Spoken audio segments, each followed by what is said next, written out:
This is the Fox 5 RebZone Sports Show, presented by RC Willey. Your home, your way.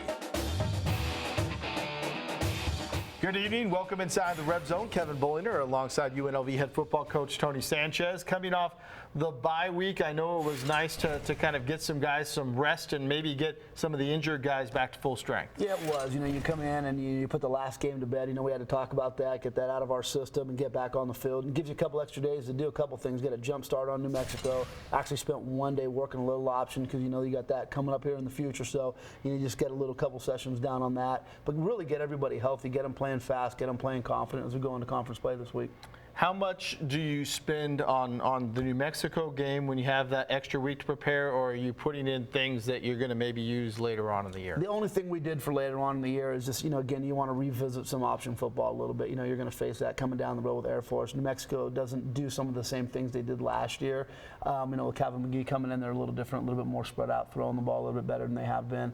So, again, it's a good week to get a little option work done, get some special team stuff cleaned up on, but, you know, just, you know, get our passing game going. That's a big deal this last week, you know, just getting Armani feeling comfortable throwing the ball and, you know, just that high level of completion percentage and, you know, and then getting a jump start. So as we come into this week now coming up on game week, we've done a lot of New Mexico stuff. So, you know, it's just the 1 week where, not that you breathe easy, but, you know, there's a little bit more prep going in. When you have players that are given Friday, Saturday, Sunday off that long rest, I would assume when you go to practice tomorrow, you want their full attention on game week. They've had their rest. It's time to focus in. They should be ready to roll. They should be excited about getting back out there. You know, I mean, again, they have the full Friday off, Saturday off. They travel back in. You know, we have, you know, mandatory treatment and voluntary weights. You know, the guys, they'll come in at a high volume today, you know, ready to go. And then tomorrow we'll hit the ground running.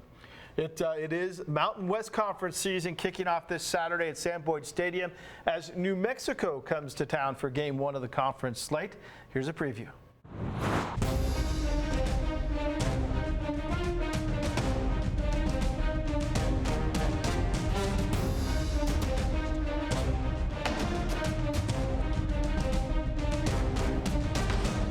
The Mountain West opener has New Mexico rolling into town with some wins under its belt, although against much lesser opponents.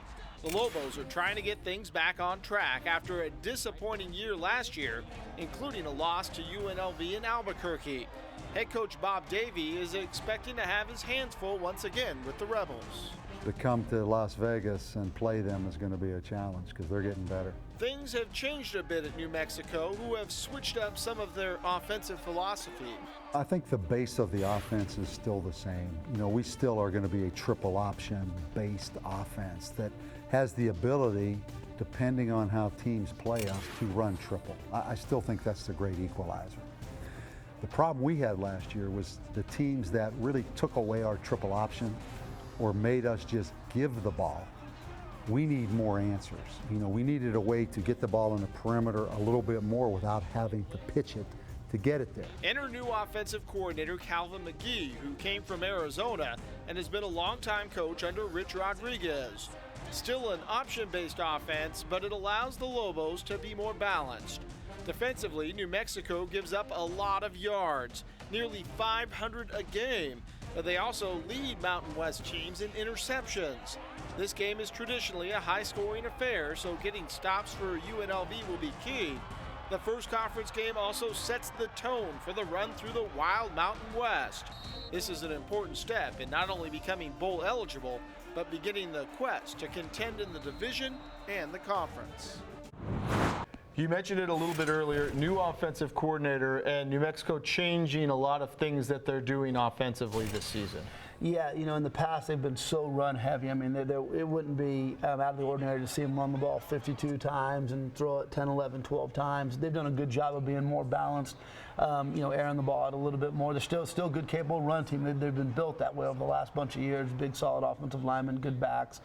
They've got a, you know, good quarterback back there. So, you know, we've got to make sure we defend the entire field. It's not kind of what it was where they're a little bit more one-dimensional.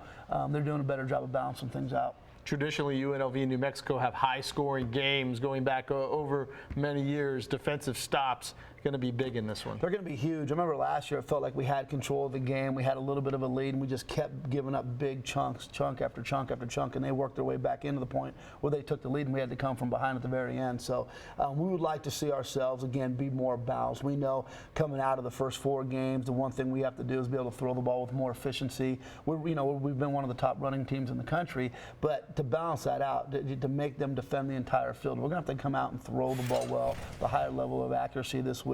If we do that, I think that'll allow our offense to roll. And then defenses just got to pick up where they left up, clean up some of the tackling, make sure they come out, fast and furious, a little bit more so than they did, the previous week. And I think if we do that and continue to create turnovers, we'll be all right. Goal number 1 in terms of a lot of goals that you set preseason is to always win the West. Yes. First, because you got to do that before it triggers a lot of other things. It's important to get off to a fast start in conference play, and game 1 it's got time to get rolling. It is. We're 2-0 at home right now. It would be great to get to 3-0. Obviously, New Mexico's in the way of doing that right now. But I know we're excited. We're rested up. We're a confident football team. Now we got to go out and we got to put it on the field. We got to show that we can bounce back after a tough loss like that. Play good, consistent football. Level of competition's ramping up. Obviously we had the SC game, and then the UTEP Prairie View, and then the Arkansas State game. So we won the 2 games we should have won, and we probably let one get away against a team that we're probably evenly matched with. But now as we get into conference play, we need to play good, steady football. We've got to win the turnover battle, 1 on third downs, 1 in the red zone. We're going to take our first break right now, but coming up, we're going to continue to try and give you an inside look at what goes on inside the UNLV football program as we take a peek inside the travel part of going on the road. That's straight ahead as the RebZone rolls on. You're watching the Fox 5 RebZone Sports Show, presented by RC Willey. Your home, your way. 6 times a year, the Rebels do hit the road for games, but a lot of the work that goes into those road trips is done long before they ever get on a plane. Here's a look at the man that is behind making sure everything goes smooth on the road. It's a Friday morning in Las Vegas, and while our city braces for the throngs of tourists rolling into town for the weekend, the UNLV football team is on the tarmac at McCarran Airport, getting ready to board a charter flight to Memphis. Over the next 36 hours, it will be a whirlwind of planes, buses, hotels, and team meals, all with a football game in between. There's one man in charge of coordinating everything travel-related on a road trip, Director of Football Operations, Dennis Slutak. A lot of people refer to it as like taking the circus on the road. Slu, as he's known, finds the vendors, negotiates contracts, and makes sure every I is dotted and T crossed. Most of the stuff that we do is actually done in the off season. So I always say like the busiest time of year for me is in fact the off season. Where we're at a little bit of a disadvantage as compared to other conferences is that our schedule doesn't come out until the beginning of March. I believe a couple of years ago, like the Pac-12 schedule was out by Christmas. So when you know dates, and we already know locations, but you can't really book flights or hotels until you know actual dates. An average of 150 people are in the UNLV traveling party for every roadie. That includes players, coaches, medical staff, equipment staff, and other university personnel. It can be a hellish job, but the devil is in the details, and Slutak is a type A planner. I carry a binder with me that really has everything I need to know in it. So if something arises, you can try to jump on it quickly, and oftentimes without anybody else knowing. I mean, that's the goal, is if you can identify a problem before anyone else knows it's a problem, then it's no big deal if I'm the only one that knows about it. And you try to keep it off their radar. He's worked at big programs like USC and Washington, where money flows freely. At UNLV, the purse strings are a little tighter, and Slutak has to make sure that he hits the bottom line.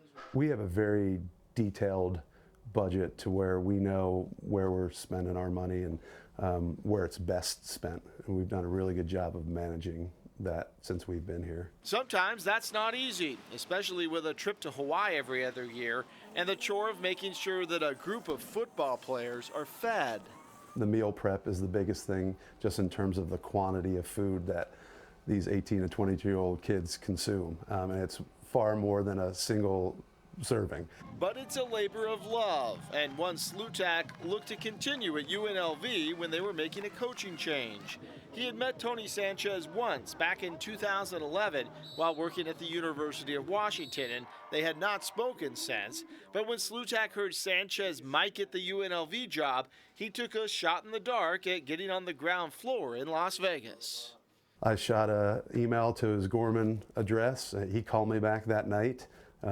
We spoke, and then I think like a week later I was out here. I actually we had a coaching retreat this summer, and I still have the 2 messages he left me on my voicemail.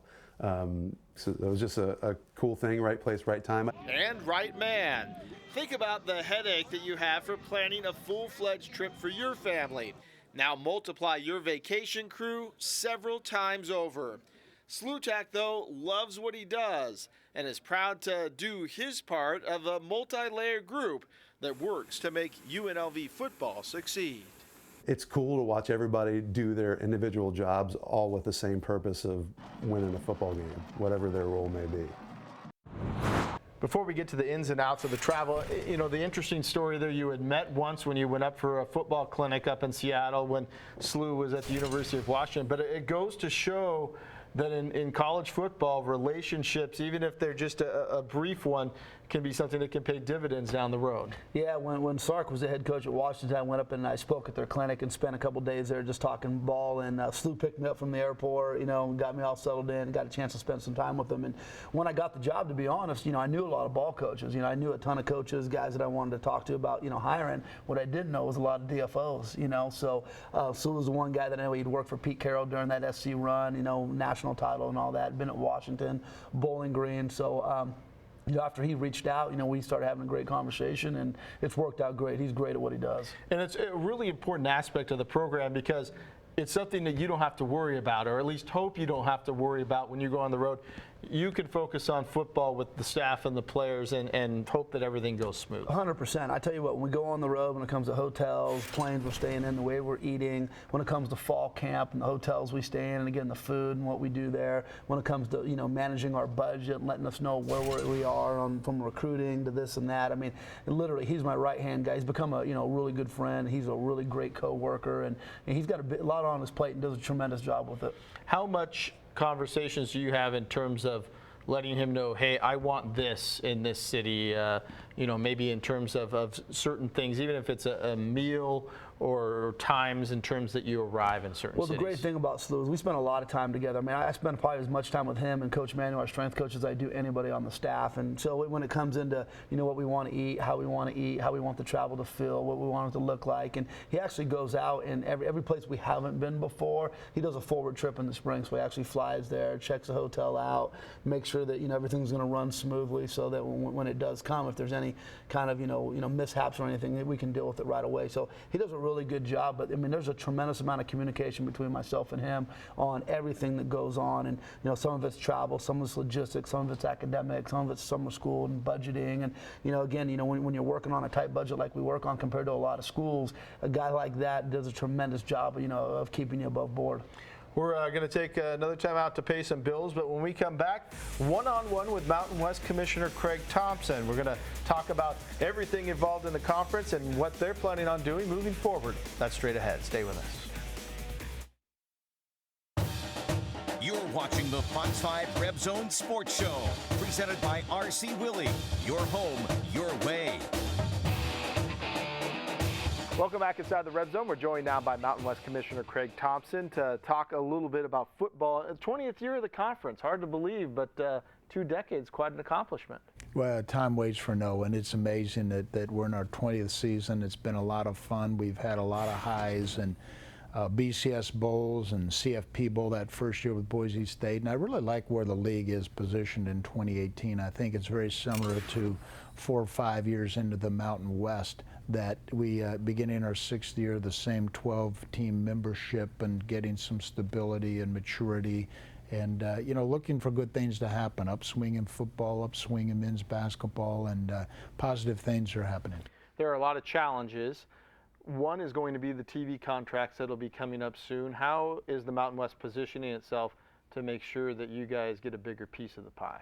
I have to ask you, do you want it on a 70-inch or an iPhone? Any way we can get it. That's the way we're looking at it, Kevin. So I think, you know, it's a potential right now of, you know, so many people are entering potentially the world of distribution, the Facebooks and others, and Stadium, and then you've got your linear networks, which we're a part of, and trying to find that balance between, we're told by our television partners, the later you play, the more value you bring to us in terms of a rights fee, but there's a fine line. When you're playing at 8:30, 9 o'clock at night, the fans are turning off and saying we're not that interested in going out that late at night. One other issue is the bowl agreements and having enough bowl games for teams that become bowl eligible within the conference. Is that a concern that a team that gets to 6 or 7 wins could get squeezed out this year? It really hasn't been, because if you look at the last couple of years, we've had at least a half dozen 5 and 7 teams that are scrambling at the end, they being the bowl system, to fill those spots. So that hasn't been a concern. The bigger concern is finding bowls that geographically are in the West. Only about 10 or 12 of the bowl games of the 40 are west of the Mississippi, so that's a challenge to try to stay west. And we're in many of those now. When the new stadium is open here in Las Vegas, there's been a lot of talk around town that the Las Vegas Bowl will go to Pac-12 versus another Power 5, and the Mountain West will get squeezed out.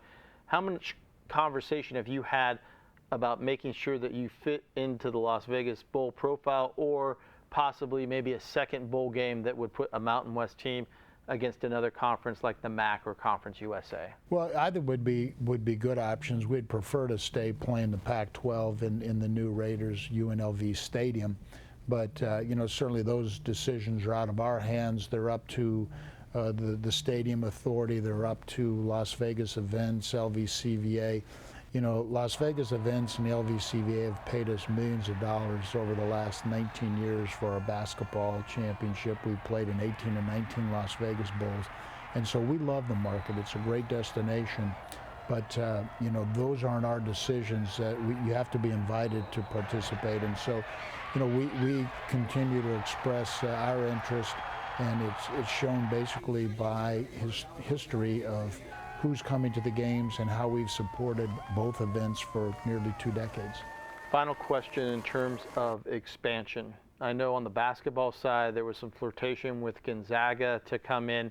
Has there been any talk about expanding to 16 teams, maybe beating other conferences to the punch before the inevitable thing that's going to happen here a few years down the road? Well, I don't know if it's inevitable. You know, one of the challenges for us is who. Right now there are 2 football independents west of the Mississippi. Otherwise, you're in the Mountain West or the Pac-12. The other one is the who.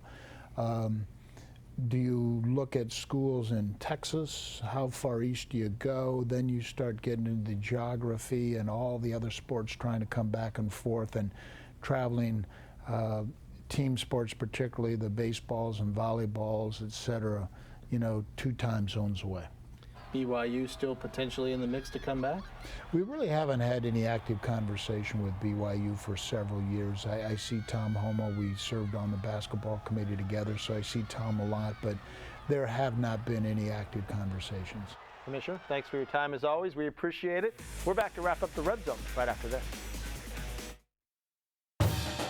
You're watching the Fox 5 RebZone Sports Show, presented by RC Willey. Your home, your way. As you go into this game, what are some of the keys that you want to see from your guys coming off of the bye week? Well, you know, we want to see ourselves, you know, better first down run on the ball, but one of the biggest things is passing efficiency. We want to see that completion percentage go up so we're able to move the chains better. Defensively, we've been pretty good. We just want to see, you know, again, tackling consistently throughout the game, you know, no missed tackles. And then we got to clean up some special teams errors. You know, we've done some really good things. Punt game's been fantastic, but we got to do a better job in the back end of, you know, catching balls, make sure we're staying on our blocks on kick returns. Any worries when when you have a week off and 2 weeks in between games that it might take some guys a little bit longer to get into the flow? Not as much as the past because we're an older group now. We've got guys who have a lot of starts under their belt, guys that have been around for a long time. So the majority of the team was older and experienced. So I think that'll help us be more mature about it. So we know the Conor McGregor fight is on Saturday night. I guess a good way to kick off, make it a great sports day, go out to the Rebel football game. Still plenty of time to either get out to the fight if you're going or watch it on pay-per-view. Absolutely. Go out and watch a great college football game and then, either go to the fight or sit at home and watch a great UFC fight. So fired up about that. It should be a good Saturday in Las Vegas. 1 o'clock kickoff at Sam Boyd. We hope to see you there. And, of course, we'll be here to break it all down next Sunday in the RebZone. Thanks for joining us for this one. We leave you tonight with the UNLV football plays of the non-conference season. We'll see you Sunday. Good night.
Fox 5 RebZone Sports Show was presented by RC Willey. Your home, your way.